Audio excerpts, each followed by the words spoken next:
Kami dari LBH Tani Nusantara melaporkan Bang Ferry karena di situ ada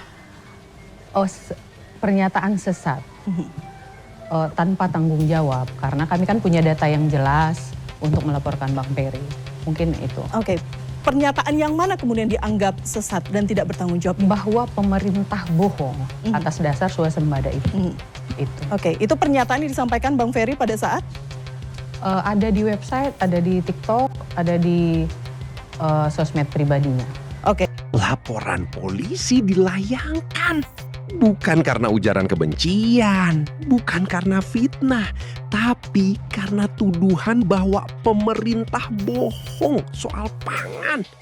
Kritik akademisi atau pernyataan sesat? Tonton dan putuskan sendiri. Anggap menyesatkan, datanya nggak benar karena ternyata Mbak Ito punya data asli versi BPS. Data asli versi BPS ya, Mbak. Sebenarnya mudah menjelaskan soal data dari saya. Pertanyaannya data dari pemerintahnya yang mana yang detail. Data detail saya misalnya itu bisa di cross check dari Kementerian Pertanian misalnya di 2024. Kementerian Pertanian itu mengumumkan. Nanti bisa dicari open source-nya.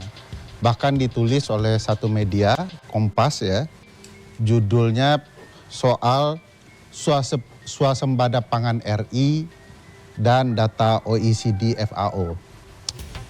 Di tulisan itu dijelaskan Kementan RI pada tahun 2024 mengumumkan bahwa swasembada pangan itu akan terjadi di 2029. Ferry balik bertanya, data BPS versi mana yang jadi dasar laporan? Sebab data Kementan 2024 menyebut swasembada baru target 2029. Dua data, dua versi. Mana yang diyakini? Mbak itu sudah diperiksa juga kan atas laporannya? Sudah, kita kan dasar laporan kita itu kami menunjukkan bukti-bukti. Oke. Bagaimana Mbak bisa bilang saya bohong dengan data BPS sederhana yang Mbak pahami bahwa sudah ada stok untuk menyatakan swasembada. Padahal ada berbagai penelitian yang mengatakan 2029 itu. Gini Bang Ferry, kami kan dasarnya untuk melaporkan Mas Ferry atas tindakan pidananya. Jadi kami yang datang ke kami itu petani dan pedagang. Mereka merasa tersakiti hatinya di saat Bang Ferry menyatakan pemerintah bohong. Jadi mereka datang, mereka terasa tersakiti hatinya di saat mereka menikmati program-program pemerintah untuk mempercepat, lebih menginikan mereka sebagai petani. Jadi dasarnya mereka tersakiti itu. Ferry meminta bukti di tempat. Ito mempersilahkan datang ke kantor untuk melihatnya. Satu pihak menilai laporan perlu data langsung. Pihak lain khawatir pernyataan tersebut mengganggu stabilitas. Silahkan menyimak dan menilai sendiri. Jadi kita bikin laporan narasi sesatnya yang kita laporkan. Berarti LBH ini mewakili masyarakat, para petani dan pedagang gitu loh. Oke. Jadi di daerah mana? di seluruh Indonesia. Laporan masuk ke LBH? Iya. Oke, kemudian meminta untuk? LBH jadi melaporkan ke Polda Metro Jaya. Dan boleh saya lihat data seluruh Indonesia yang melaporkan saya dan tersakiti itu Mbak? kan kita satu organisasi masyarakat. Kalau Mas Ferry mau ngelihat datang ke kantornya, saya bawa besok Mas, mungkin enggak sekarang. Tapi kita punya data ininya seluruh Indonesia itu sebentar. Untuk kepengurusan provinsinya 32 provinsi, kabupaten 327, untuk jumlah anggota 678 sekian-sekian. Baik, berarti ada suara dari masyarakat, petani, masyarakat, pedagang yang diterima oleh LBH dan kemudian itu ditindaklanjuti laporan ke pihak kepolisian. Ferry mendesak bukti angka. Ito mengemukakan alasan perasaan masyarakat. Dua landasan berbeda, data versus rasa sakit hati.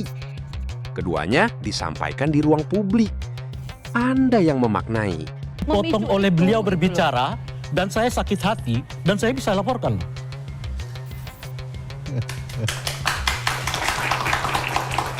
Oke. Lalu Anda mengatakan itu penegakan hukum. Anda mau mengatakan itu negara hukum.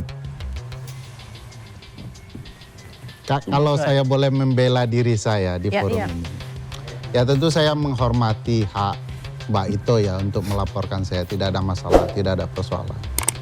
Cuma pertanyaannya dalam pikiran saya menjadi ajaib. Yang dibilang bohong pemerintah, yang sakit hati petani.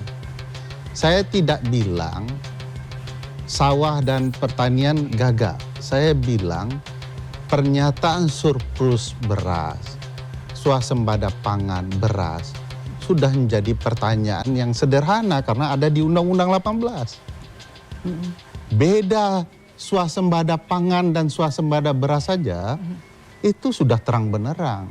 Pak Menteri mengatakan kalau orang Indonesia banyak makan beras, ya artinya swasembada pangan. Itu sudah salah itu. Di dalam konsep undang-undang. Di nalar instruksi presiden yang terjadi juga bermasalah. Ferry dilabel menyebarkan narasi sesat. Ia pun meluruskan, bukan pertanian yang ia persoalkan, melainkan kesesuaian klaim swasembada dengan undang-undang. Satu pihak menilai pernyataannya mengganggu, pihak lain menilai itu sekedar perdebatan definisi dan data. Silahkan menyimak dan mengambil kesimpulan sendiri. Bedakan kritik dengan hasutan. Kami bukan anti kritik. Kami mau membersihkan ruang publik. Kalau ada yang bermain dengan opini tanpa data, kami akan lawan dengan hukum secara moral dan di ruang publik. Terima kasih. Oke, baik. Terima kasih, Mbak Ito. Tidak dalam rangka merengek bahwa perkara ini dicabut, saya berani untuk melawan dengan data. Malah ini cara yang baik ya. Warga negara kemudian mempertanyakan data saya, tidak mempertanyakan data pemerintah. Oleh karena ini kesempatan bagi kita di ruang pengadilan ataupun di mana saja untuk membuka kebenaran data. Yang saya miliki data itu adalah data pemerintah yang dulu dan sekarang yang saling bertabrakan. Data-data peraturan kebijakan yang juga saling bertabrakan. Alangkah eloknya nanti di pengadilan dibuka itu semua. Yang saya miriskan adalah Bang Rey, Bang Nursi, Kurnia, saya dan teman-teman lain sudah puluhan tahun memperjuangkan kemerdekaan berpendapat.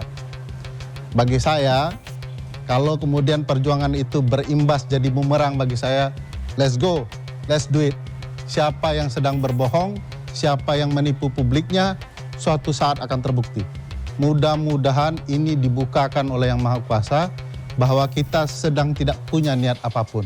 Tapi ternyata orang nomor satu yang kemudian asal bicara, yang kemudian mengungkapkan data yang bertabrakan dengan data-data kebijakan yang sudah ada sebelumnya.